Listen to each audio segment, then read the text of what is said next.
Masculinity has become a hot topic lately, especially online. Say the wrong thing and there's a good chance you'll get censored or even taken down. But it's a topic that needs to be discussed. Should men be less masculine? Are all forms of masculinity toxic? Do women really want less masculine or more feminized men? And would society as a whole be better off by reducing masculinity? In order to understand why men have traditionally been masculine and women have traditionally been feminine, we need to go way back and look at the evolution of our species. We can't simply ignore the last few million years of human history. In the past, men protected and provided for both women and children. Women cared for and taught and nurtured those children. One job wasn't more important than the other. They were both essential, two halves that together made a whole.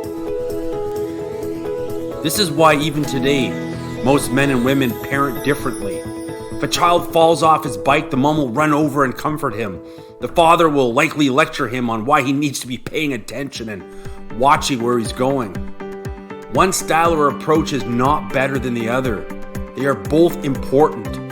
This is why all the recent evidence now shows that children, on average, do much better in a two-parent home.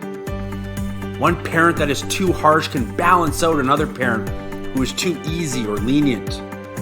The reality is men and women are different. They've always been different. Equality doesn't mean that you have to be the same.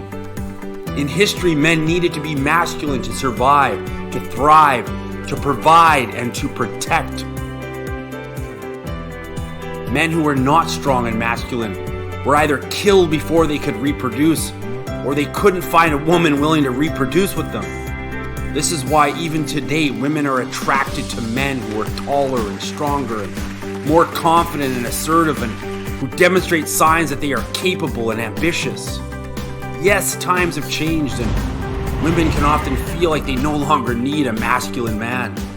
Women now have the police and the courts to protect her own job or social programs to provide for her, and a sperm bank if necessary to give her her offspring.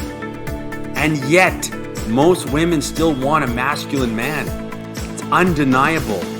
You just can't argue with millions of years of evolution. Even today, we still need men who are bold and brave, men who can protect our borders and apprehend violent criminals and who run into burning buildings or defend the women and children until the police arrive. We still need men who are ambitious and competitive and passionate about succeeding and excelling in today's society. Unless socialism one day takes over, the world is still a very, very competitive place. And it doesn't care if you don't agree or how you feel about it.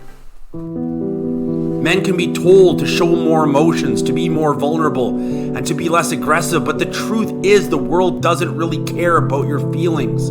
Crying will get you nowhere, and being passive and unmotivated is a dead-end street.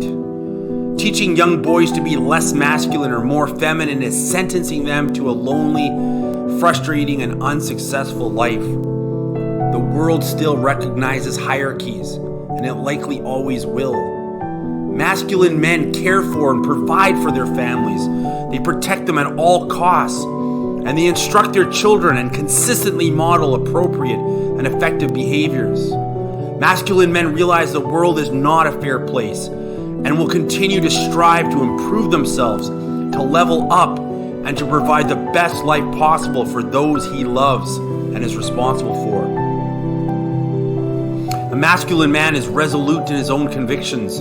He knows what he wants, and he will not tolerate abuse or disrespect.